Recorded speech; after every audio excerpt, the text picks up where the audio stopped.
I'll share with you what I believe is the key to understanding the cross. The key is that on the cross, a divinely ordained exchange took place. All the evil that was due by justice to the human race, to each of us individually, was visited upon Jesus. That all the good due to the sinless obedience of Jesus might be made available to us who believe. Now that's very simple, it's very basic. But as that truth unfolds, it contains everything you ever need. I'm going to say it even more simply. All the evil due to us came upon Jesus, that all the good due to Jesus might be made available to us. That was the grace of God. We had no claim upon God. We couldn't have demanded that He do it. We didn't even know He was going to do it. We couldn't understand what He was doing. But out of His free, sovereign, measureless grace, He arranged that exchange.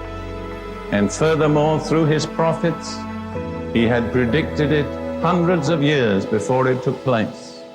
Perhaps the main predictive prophecy is Isaiah chapter 53. And I want to turn there now and look at some of what is stated in Isaiah 53. It speaks about an unnamed servant of the Lord.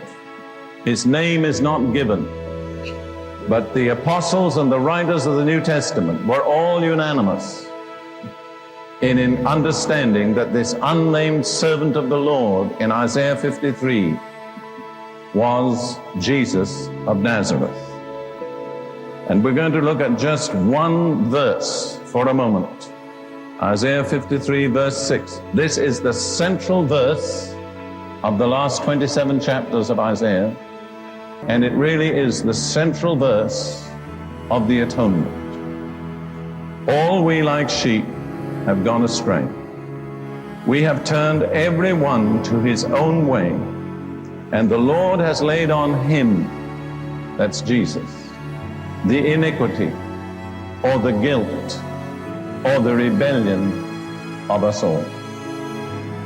What is the universal guilt of the human race? We have not all robbed a bank or committed adultery or stolen or got drunk. There are many things we could say we haven't done. But there's one thing we've all done. We have turned everyone to his own way. And that, in one simple word, is rebellion. Rebellion is the universal guilt of the human race. No matter what nation, no matter what color, no matter what race, we are all guilty of rebellion. The mercy of God is that when Jesus hung on the cross, the Lord visited upon Him the iniquity or the guilt or the rebellion of us all. Now that word in Hebrew, and I will not take time tonight to quote passages from the Old Testament, but that Hebrew word, and the Hebrew word is avon, means not only guilt or rebellion, but it means also all the evil consequences of guilt. The same word means both. So God visited upon Jesus on the cross the guilt or rebellion of the whole human race and all the evil consequences of rebellion, that we might be freed from those evil consequences and receive the benefits of the righteousness of Jesus. Let's look now at some specific aspects of the exchange. And we look first of all at the two previous verses of Isaiah 53. Verse 4 and 5. Surely He has borne our griefs and carried our sorrows. Yet we esteemed Him stricken, smitten by God, and afflicted. But He was wounded for our transgressions. He was bruised for our iniquities. The chastisement for our peace was upon him, and by his stripes or his wounds we are healed. There are two aspects to those verses. There's the spiritual and there's the physical. The spiritual first. Jesus was punished for our transgressions and our iniquities. And because he was punished, we can be forgiven. And being forgiven, we have peace with God. As long as we are unforgiven, we have no peace with God. Peace with God comes only through forgiveness.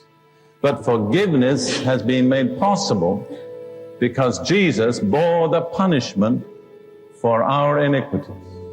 So, I want to do it very simply. Jesus was punished that we might be forgiven.